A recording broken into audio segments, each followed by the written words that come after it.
Imaginez-vous un instant, c'est une chaude soirée d'été, en plein mois de juillet, vous êtes en train de vous balader à travers champs, vous rentrez de chez des amis qui habitent pas loin de chez vous et vous avez décidé de prendre cette petite route car c'est la plus rapide jusqu'à chez vous.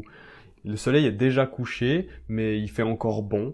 Vous vous promenez là et tout d'un coup, vous commencez à entendre comme un grondement.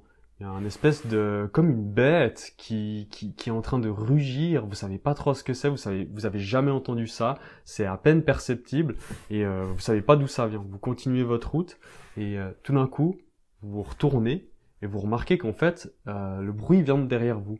Vous arrivez à percevoir une espèce d'énorme silhouette qui vient au loin et vous savez pas trop ce que c'est. Vous l'avez jamais vu. Vous connaissez pas ce cri.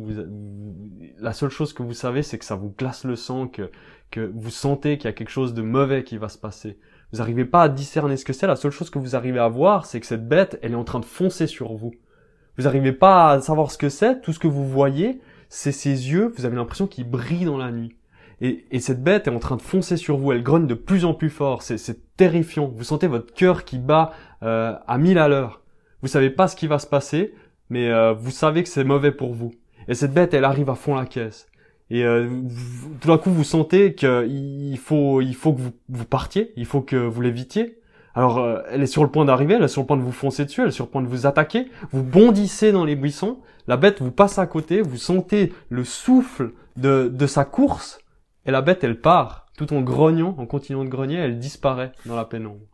Bonjour et bienvenue dans cette vidéo, moi c'est Mathias Favre du blog J'adopte un chien, le blog dans lequel on vous donne les meilleurs conseils en éducation positive quand on part de zéro. Vous vous demandez peut-être quel est le sens de cette histoire que je viens de vous raconter. Et ben en fait le but c'est de vous représenter comment un chien peut percevoir une voiture. Ça peut paraître tout bête, mais un chien à la base il sait pas ce que c'est une voiture, il connaît pas la voiture et ça peut justement être comme la bête de notre histoire. C'est-à-dire une grosse bête qu'on sait pas ce que c'est, avec des yeux qui brillent et qui fait un boucan du diable. Donc dans cette vidéo, on va voir comment habituer son chien à la voiture pour qu'il la perçoive pas comme une grosse bête effrayante, mais simplement comme un outil qu'on utilise quasiment tous les jours.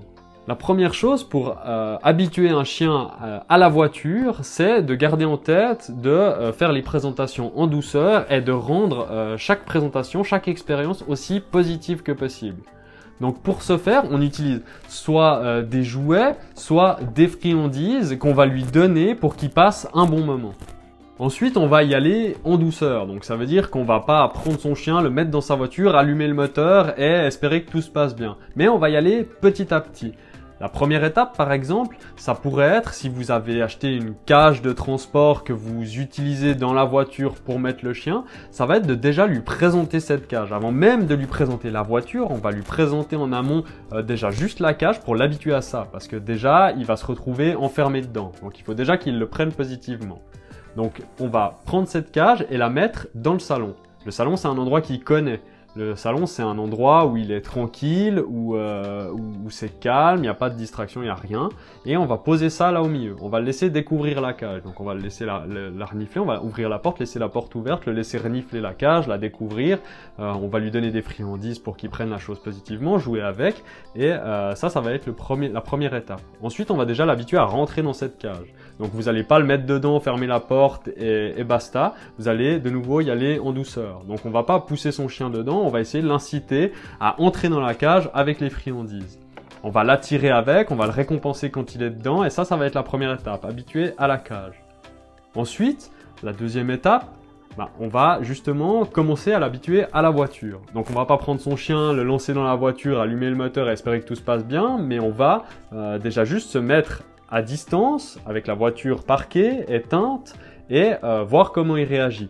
Peut-être que là déjà il peut être effrayé, peut-être que il va même pas la remarquer. Si il est effrayé, on va justement faire en sorte de lui montrer qu'il a rien à craindre. Donc c'est là qu'on va justement se mettre à jouer avec lui s'il est capable de jouer, parce que s'il est terrorisé, il va pas forcément porter son attention sur le jouet.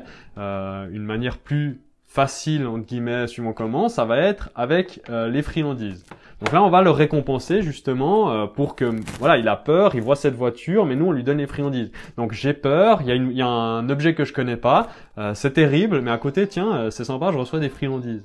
Et le but, c'est qu'il oublie le fait, c'est horrible, il y a une bête que je connais pas, mais c'est super, je reçois des friandises. Et on va y aller comme ça petit à petit.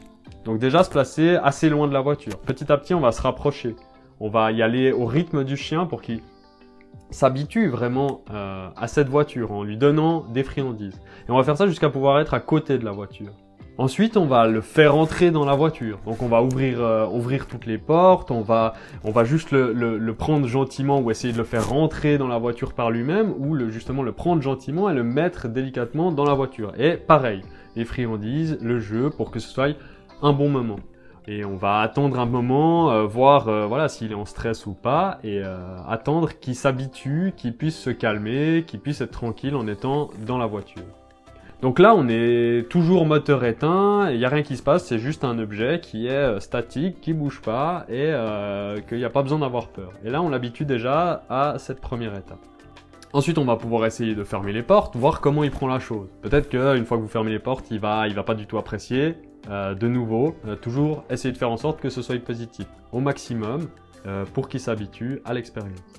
Ensuite, une fois que vous aurez pu le mettre dans la voiture, donc là, on parle de le mettre dans la voiture, on parle pas de le mettre dans la cage de la voiture. Donc c'est vraiment le mettre juste dans la voiture, peut-être même juste sur vos genoux, avec vous. On parle pas encore de le mettre dans la cage.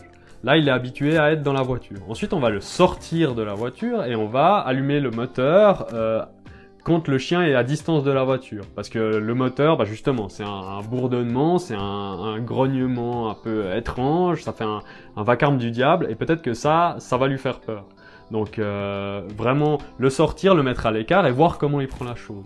En fait, on y va comme ça petit à petit, parce que si vous le prenez, vous le mettez dans la voiture, vous allumez le moteur et que lui c'est terrible d'entendre ce bruit, vous risquez de le traumatiser. Et une fois que le traumatisme sera ancré, vous aurez beaucoup plus de mal à lui faire accepter, à lui dire non, mais à lui faire oublier en fait ce traumatisme. Parce que ça va être ça.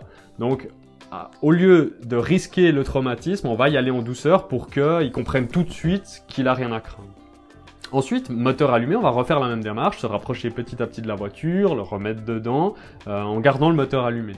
Et c'est que une fois qu'il sera dans la voiture avec le moteur allumé, que vous pourrez réessayer du coup cette fois d'allumer la voiture avec le chien dans la voiture.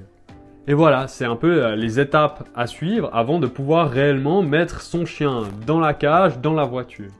Et donc vous voyez qu'il y a beaucoup d'étapes, là on n'est pas encore en train de rouler, donc il y a quand même beaucoup d'étapes avant de réussir à se déplacer en voiture avec son chien.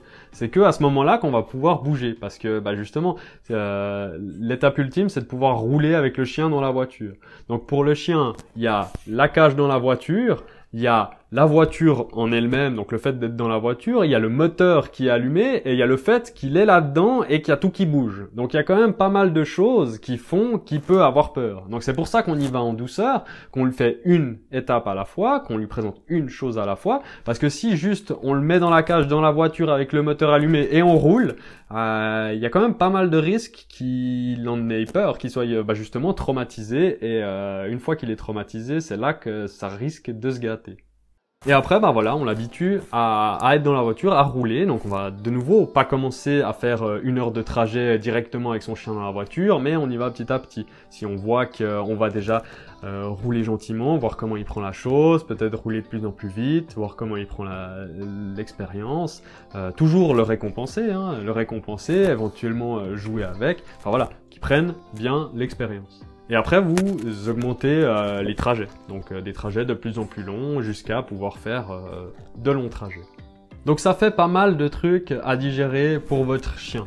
C'est-à-dire que ces expériences, ces présentations, vous devez y aller en douceur et vous devez prendre le temps qu'il faut. Vous pouvez pas brusquer votre chien parce que de nouveau, si vous le brusquez, vous risquez de le traumatiser. Donc il faut y aller à son rythme, étape par étape, et ça peut prendre plusieurs jours. Il y a des chances que ça prenne plusieurs jours jusqu'à pouvoir aller faire des trajets. Parce que justement, il y a beaucoup de choses à habituer. Donc peut-être que le premier jour, ce sera juste la cage, vous allez la laisser dans le salon. Et les jours suivants, vous allez lui présenter la voiture. Et petit à petit, comme ça, il faut pas non plus vouloir faire des séances une séance de présentation qui dure 3 heures parce que votre chien il sera exténué et au bout d'un moment, si lui-même est fatigué et qu'il n'arrive plus à gérer l'expérience, ben, vous allez le brusquer en fait. Donc il faut vraiment prendre le temps, espacer, pas besoin de faire des longues séances de socialisation, de présentation de cette voiture, mais plutôt préférer faire des courtes séances, mais régulièrement, peut-être plusieurs fois dans la journée, étalées peut-être sur une semaine. Voilà, j'espère que cette vidéo vous a plu, que ça vous a permis de comprendre un peu comment le chien perçoit la voiture et pourquoi, enfin toutes les choses qui peuvent être effrayantes pour un chien. Donc c'est pas quelque chose d'anodin pour lui, c'est pas quelque chose de normal pour lui. Donc c'est pour ça que c'est vraiment important de faire ces présentations en douceur. N'hésitez pas, s'il y a des choses qui sont pas claires, à le dire directement dans les commentaires, à mettre un petit like si ça vous a plu. Et sur ce, à vos friandises, travaillez bien et à demain dans une prochaine vidéo. Allez, salut!